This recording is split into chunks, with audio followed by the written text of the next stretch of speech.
নমস্কার, আমি তরুণ ঘোষ। গতকালকে আমি একটা ভিডিও করেছিলাম যে বাংলাদেশের এখন বাণিজ্য দপ্তরের সমস্ত উপদেষ্টা তিনি আমাদের বাণিজ্য সচিবকে ফোন করেছিলেন, ফোন করে অনুরোধ করেছিলেন। সেইটা কাগজে একটু চেপে চুপে বেরিয়েছিল। আজকে আবার গতকালকের কাগজে আবার সেটাকে আবার আলোচনা করে এবার আবার নতুন ফর্মুলায় ভারতের এখন পা ধরার জন্য এখন তৈরি হয়ে রয়েছে। ভারতের পা ধরবে, কারণ মোহাম্মদ ইউনূস বুঝে গেছেন যে ভারতকে ছাড়া চলবে না। আগে আমি খবরটা পড়ি। খবরটা কিন্তু আমাদের দেশের নয়, খবরটা হচ্ছে ওদের দেশের যুগান্তর পত্রিকা। তারা চেপেছে স্থল বাণিজ্য নিষেধাজ্ঞায় দিল্লিকে চিঠি ঢাকার। এবারে ফোন টোন নয়, সরাসরি চিঠি দিয়ে অনুরোধ করা হচ্ছে। লেখা হচ্ছে কি, স্থলবন্দর থেকে তৈরি পোশাক সহ কয়েকটি পণ্য ভারতের আমদানিতে নিষেধাজ্ঞার বিষয়ে দুই দেশের বাণিজ্য সচিব পর্যায়ে বৈঠকে সমাধান চায় বাংলাদেশ। ভালো কথা। স্টক হোল্ডারদের অংশীজন সঙ্গে বৈঠকে বাণিজ্য মন্ত্রণালয় এই সিদ্ধান্ত নিয়েছে। এ ব্যাপারে ভারত সরকারের কাছে একটি চিঠি দিয়েছে বাণিজ্য মন্ত্রণালয়। এটি পররাষ্ট্র মন্ত্রণালয়ের মাধ্যমে পাঠানো হয়েছে। স্থলবন্দর দিয়ে ভারতে পণ্য প্রবেশের নিষেধাজ্ঞায় পরিপ্রেক্ষিতে করণীয় ঠিক করতে মঙ্গলবার সচিবালয়ে আন্তঃমন্ত্রণালয় বৈঠক শেষে সাংবাদিকদের বাণিজ্য সচিব মাহবুবুর রহমান একথা জানান। তিনি বলেন, দেশের পদক্ষেপের বিরুদ্ধে পাল্টা কোনো পদক্ষেপ নেওয়া হবে না। আমরা ভারতকে বলবো, আপনারাও ক্ষতিগ্রস্ত হবেন। আসুন সুরাহার পথ বেছে বার করি। এখন এই যে পাল্টা পদক্ষেপ ভাই কি নেবেন? একটা পাল্টা পদক্ষেপ তো আপনারা নিয়েছিলেন তুলা বন্ধ। ভারতবর্ষ থেকে আমরা তুলা আমদানি করব না। তুলা আমদানি বন্ধ করে কি হয়েছে?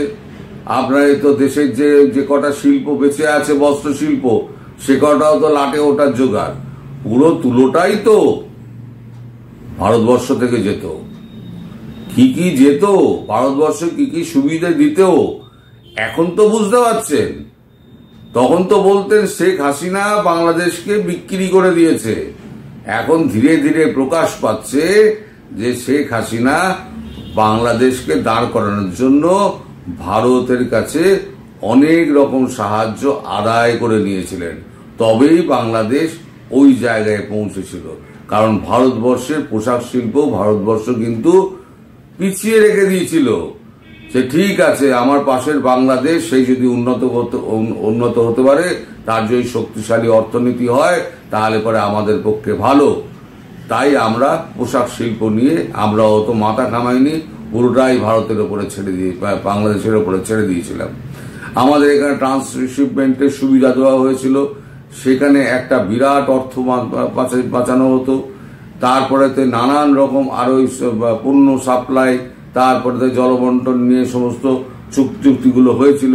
তিস্তা চুক্তিটা শুধু বাদ দিয়ে ব্রহ্মপুত্রের চুক্তিও হয়েছিল। 2026 সালে শেষ হয়ে যাবে। পুনর্নবীকরণ হবে কিনা, যতক্ষণ না পর্যন্ত শেখ হাসিনা ওখানে গিয়ে বসছেন, ততক্ষণ এ ব্যাপারে কোনো পদক্ষেপ নেওয়া হবে না। এটা পরিষ্কার করে দেওয়া হয়েছে। এখন আলোচনার মাধ্যমে আপনারা সুরাহার পথ খুঁজছেন। আপনারা বলছেন যে না, আমরা কোনো রকম করব না, পাল্টা কোনো পদক্ষেপ নেব না। আরে পাল্টা পদক্ষেপ নিন না। পাল্টা পদক্ষেপ আপনি কি নেবেন?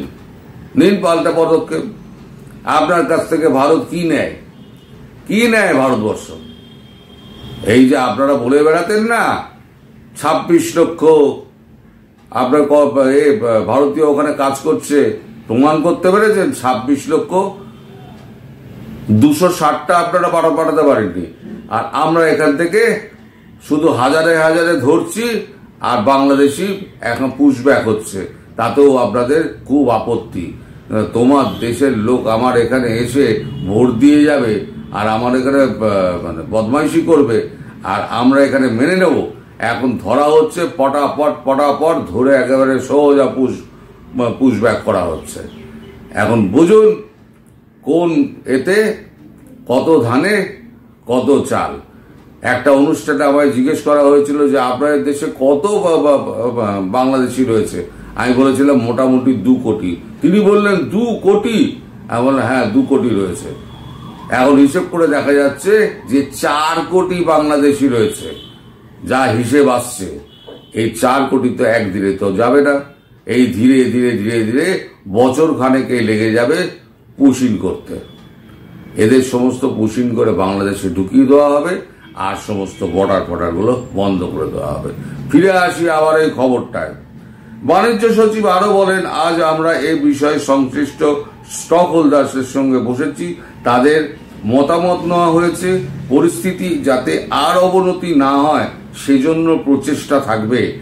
ব্যবসায়ীরা তাদের মত দিয়েছেন, সেটি আমাদের নীতি নির্ধারক এবং সংশ্লিষ্ট উপদেষ্টাদের সঙ্গে আলোচনা করব। আমরা কোনো ধরনের রিটালিয়েট কর্মসূচি নেব না। তবে তারা এটা করেছে, আমরা তাদের সঙ্গে এনগেজ হব। এই ধরনের নিষেধাজ্ঞা 2 দেশের ব্যবসায়ীদের জন্য ক্ষতি হিসেবে উল্লেখ করেন বাণিজ্য সচিব। সমস্যার সমাধানে 2 দেশের সচিব পর্যায়ে একটি বৈঠক আয়োজনের কথাও জানানো হয়েছে। মানে আপনারা চিন্তা করুন, চিন্তা করতে তো আপত্তি নেই, আপনারা চিন্তা করুন, চিন্তা করে দেখুন যে আপনারা যদি কোনো পথ পান, ভারতবর্ষ আপনাদের সঙ্গে বসবেও না, আর ভারতবর্ষ আপনাদের সঙ্গে কোনো রকম আলোচনাতেও যাবে না। আপনারা যদি মনে করেন যে আপনারা সম্পর্ক রাখবেন না, আপনাদের ব্যাপার। ভারতবর্ষের ব্যবসায়ীদের কোনো ক্ষতি হয়নি। ভারতবর্ষে যত বস্ত্র শিল্প ছিল, এই বিহারের পাটনা থেকে শুরু করে উত্তরপ্রদেশের গাজিয়াবাদ পর্যন্ত সমস্ত জায়গায় একেবারে বস্ত্র শিল্পের কারখানাগুলো সমস্ত বসে গিয়েছে, এবং বিদেশ থেকে যে অর্ডারগুলো বাংলাদেশে যেত, সেই অর্ডারগুলো সমস্ত এখন ভারতবর্ষেই আসছে। ফলে আপনাদের পেটে লাথি যে পড়ার অপেক্ষা যেটা আমরা করছিলাম, সেটা এখনো বাকি আছে। এখনো কি বাকি আছে?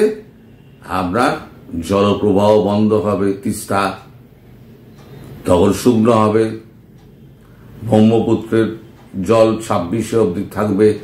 26 এপ্রিলের পরে, মানে আর 11টা মাস, তারপরে কি হবে আপনি ভাবুন। এই 26 এপ্রিলের পরে ওটাও বন্ধ হয়ে যাবে। এইবার চাষাবাদের কি হবে? পণ্য রপ্তানি তো আর দিন 7 মধ্যে, দিন 7ও না, আমি তো 2 দিন আগে 7 দিন বলেছিলাম, 8 দিন 5 পণ্য রপ্তানি একদম পুরোপুরি একেবারে খাটিয়া খাড়া হয়ে যাবে। তার মানে এবারে না খেতে পেয়ে মরো। জেহাদ পেটের মধ্যে থেকে হাত দিয়ে জেহাদ বার করে নেবে ভারতবর্ষ। তারপর রইল গিয়ে আকাশপথও বন্ধ করে দেওয়া হবে। এবার আনবে নিবা থেকে আর খাবে নিবা থেকে। আর পেটে রানা পানি যদি না পড়ে, তাহলে জেহাদ না সমস্ত জানলা দিয়ে গড়ে বেরিয়ে যাবে। জেহাদ ফেয়াদ কিচ্ছু থাকবে না। সব দেখবেন পেটে খাবারের টান হচ্ছে আসল টান। ওখানে যখন টান পড়বে না, এই যে আপনাদের যে সমস্ত লোকজন যারা আপনাদের ওইখানে বসিয়েছিল, যাদেরকে ভুল বুঝিয়েছিলেন, তারা আপনাদের ধরে আর পেটাই করবে। আর আপনারা এই সমস্ত যে বেইজ্জতি মার্কা কাজ করছেন না, এই ফারিয়াকে ধরছেন, ধরে আবার ছেড়ে দিতে হচ্ছে, দেশের মধ্যে এত সমালোচনা হচ্ছে। আপনাদের তো মানে কোনো নীতি বলে কিছু নেই। আর আপনারা যেটা সব থেকে বড় বদমাইশ, আসিফ নজরুল, সেটাকে দেখা যাচ্ছে না। এখন হাসনা সার্জি সব চুপ মেরে গেছে। সবাই তো এখন চুপ, এখন তো কেউ কোনো কথা বলছে না, কারণ কথা বললেই তো বিপদ। আর ডক্টর ইউনূস, আপনাকে বলি, আপনি যত মুখ চুপ করে থাকবেন, জানবেন বাংলাদেশের পক্ষে এবং আপনার পক্ষে তত ভালো। আপনি মুখ খুললেই কিন্তু বিপদ। আপনি যত কিছু বলেছেন না বাংলাদেশের হয়ে, সেগুলো বাংলাদেশের বিপদই ডেকে এনেছে। আপনি কিন্তু বাংলাদেশের জন্য ভালো কোনো বার্তা নিয়ে আসেননি। একটা শিল্প গড়তে পারেননি, একটা লোকের চাকরি দিতে পারেননি, এখন শুনছি রাস্তায় সমস্ত রিক্সা আর অটো যারা করে চালায়, যারা মানে খেটে খাওয়া মানুষ, তাদের এখন রিক্সা অটো আপনারা সব ভেঙে চুরে সমস্ত লরিতে করে নিয়ে চলে যাচ্ছেন।